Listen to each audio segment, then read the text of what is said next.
국채 발행이 사상 최고라. 대출금리 조심하세요. 이게 무슨 말일까요? 일단 말입니다. 이 지표부터 먼저 한번 보시죠. 내년도입니다. 내년도.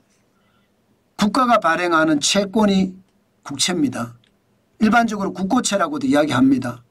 2025년 국고채 여러분 발행 규모가 무려 197조 6천억 원입니다. 야, 여러분 보시기에도 엄청나죠?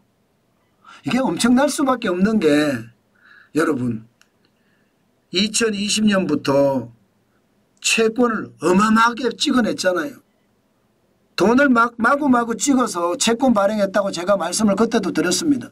실질적으로 2020년을 보면 국고채 순발행이 순정액이 115조 3천억 원 찍어서 뿌렸습니다. 2019년만 하더라도 44조 5천억 밖에 안 돼요. 2021년 120조 6천억 원 찍어서 뿌렸습니다. 2022년 97조 3천억 찍어서 뿌렸습니다. 말도 못하게 뿌렸죠. 이게 이제 뿌린 게 돌아오는 겁니다. 예, 돌아오는 거예요. 심각하게 돌아오는. 그러니까 197조 6천억 원이 된 겁니다. 이게 6년 사이에 2배가 돼. 6년 사이에. 거의 2배가 됐습니다.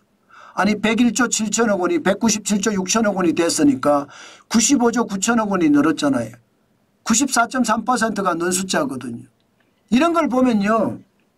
진짜 문재인 정부가 얼마나 국가를 잘못 운영했는지 여러분들도 보시게 될 거예요. 돈 찍어서 뿌리는 건 누구나 할 수 있는 일이에요. 그거는 독재자들이 사실 많이 하거든요. 예, 그런데 좌파가 나라 경제를 진짜 망쳐놨다. 저는 그렇게 생각합니다. 완전히 망쳐놨잖아요. 돈 뿌려서. 지금 2025년도 국고채 순발행액이 80조밖에 안 됩니다. 나머지 말입니다. 117조 6천억 원은 이게 대환을 하기 위해서 국고채를 발행하는 거예요. 다시 말해서 과거에 발행했던 거 더 안는 거죠. 더 안는 거죠. 더 안으니까 이렇게까지 발행이 된다는 겁니다. 문제는 여러분 국고채가 이렇게 역대 최고로 197조 6천억 원이 발행이 되면 금리는 어떻게 될까요? 저는 이게 문제라고 생각합니다. 나라에 채권을 많이 발행하면 할수록 이게 여러분 대출금리가 올라갑니다. 이거 사실이에요. 자, 당장 보세요. 지금 국고채 발행을 많이 한다고 하니까 국가 채무도 쭉쭉쭉 올라가잖아요. 10월 기준으로 중앙정부 기준으로 1,155조 5천억 원. 이것도 진짜 심각하지만 국가 채무도 심각합니다. 이게 2019년 34.3%가 2023년 45.5%까지 올라왔잖아요. 문재인 정부에서 완전히 망친 거예요. 진짜로 망친 겁니다. 그런데 이것이 더 문제가 아닙니다. 이거는 우리가 세금을 내면 된다 이렇게 생각할 수도 있잖아요. 그런데 여러분 금리가 올라가는 거는 우리가 이자 폭탄을 맞아야 되거든요. 자 보세요. 국고채 3년물 금리가 2024년 12월 30일 기준으로 2.592%입니다.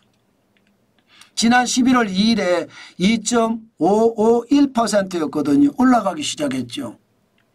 올라가기 시작했다는 것은 국고채가 많이 발행이 되니까 일반적으로 생각을 해보자고요. 내가 채권을 발행한다. 국가가 채권을 발행한다고 생각하자고요.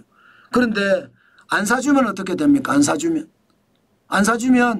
금리를 높입니다. 그죠? 금리 더 줄게 사줘. 액면가는 할인을 더 해줍니다. 할인 더 해줄게 사줘. 이렇게 되는 겁니다. 지금 국고채가 그런 상황에 놓여 있다는 거예요.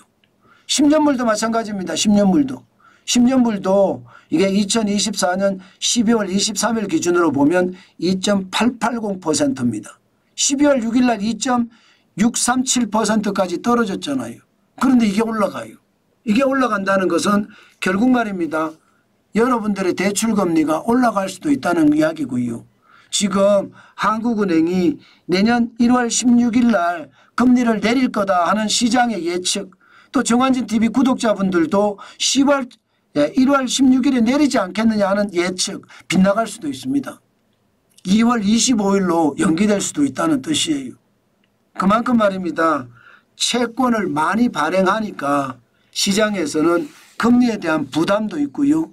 금리를 내리지만 사실 알고 봤더니 오히려 채권을 발행함으로써 금리를 밀어올리는 효과가 있다. 이런 얘기를 하는 거죠. 기준금리가 말입니다. 쉽지 않을 겁니다. 1월 16일 날 내려야 되는 것은 기정사실처럼 우리는 느껴지는데 과연 내릴 수 있을 것인가. 여기에 대한 것은 쉽지 않습니다. 여기에다가 추경도 지금 하겠다고 이야기한 추경. 추가 경정 예산을 하면 돈을 그만큼 푼다는 거거든요. 돈을 그만큼 푼다는 것은 여러분 시중에 실물의 어떤 가격이 올라간다는 거예요. 돈의 가치는 떨어지고 이게 인플레이션이거든요. 그런 인플레이션까지도 실제 현장에서 벌어질 수 있다는 것. 그렇게 생각을 하면 결국 말입니다.